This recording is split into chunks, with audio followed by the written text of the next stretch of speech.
برادران ذی وقار، سامعین محترم اور ناظرین کرام، اسلام ایک ایسا خوبصورت دین ہے جو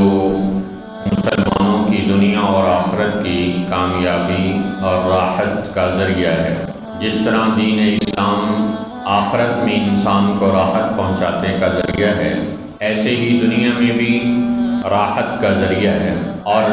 ہر اس عمل کی نفی کرتا ہے، ہر اس چیز کی تردید کرتا ہے کہ جس سے دوسروں کو تکلیف ہو۔ اسلام کا ایک بڑا خوبصورت اصول ہے، لا ضرر ولا ضرار، کہ نہ کسی کو تکلیف دو اور نہ کسی سے تکلیف اٹھاؤ۔ یہ وہ خوبصورتی ہے جو دوسرے مذاہب میں ہمیں دکھائی نہیں دیتی ہے، اور اسلام نے یہ تعلیم دی ہے کہ آپ کی ذات سے کسی کو نفع نہیں پہنچ سکتا، تو آخری درجہ یہ ہے کہ اپنی ذات سے کسی کو تکلیف نہ دیں۔ ایک حدیث میں آتا ہے، من آذا مسلمن فقد آذانی، جس نے کسی مسلمان کو تکلیف دی اس نے مجھے تکلیف دی، یعنی رسول اللہ صلی اللہ علیہ وسلم کو تکلیف دی، اور جس نے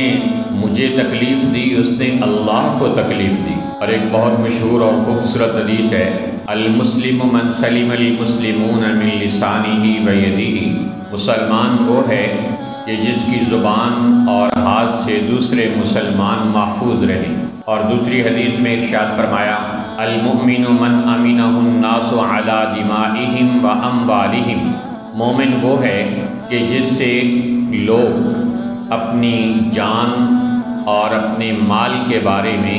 محفوظ رہیں۔ تو جان کے بارے میں حفاظت کی ذمہ داری، مال کے بارے میں اور عزت کے بارے میں قرآن کریم اور دین اسلام اہل ایمان کے لیے یہ اعلان کر رہے ہیں کہ مسلمان کی ان تینوں چیزوں کی حفاظت ضروری ہے۔ ایک حدیث میں آتا ہے، کل المسلم علی المسلم حرام دمہ و مالہ و عرضہ، ہر مسلمان کے لیے دوسرے مسلمان پر اس کی عزت پامال کرنا، اس کا مال چھیننا اور اس کا ناحق خون بہانا حرام ہے۔ تو کتنا خوبصورت یہ دین ہے کہ جو جان کی حفاظت، مال کی حفاظت اور عزت کی حفاظت کی گارنٹی دیتا ہے، اور اپنے ماننے والوں کو اس کا پابند کرتا ہے کہ تم ناحق کسی مسلمان کا خون نہیں بہاؤ گے، تم ناجائز طور پر کسی کا مال کھانے والے نہیں بنو گے، اور تم کسی کی عزت کی دستار میں ہاتھ ڈالنے والے اور اس کی آبرو ریزی کرنے والے نہیں بنو گے۔ یہ تمہارے لیے جائز نہیں، حرام ہے۔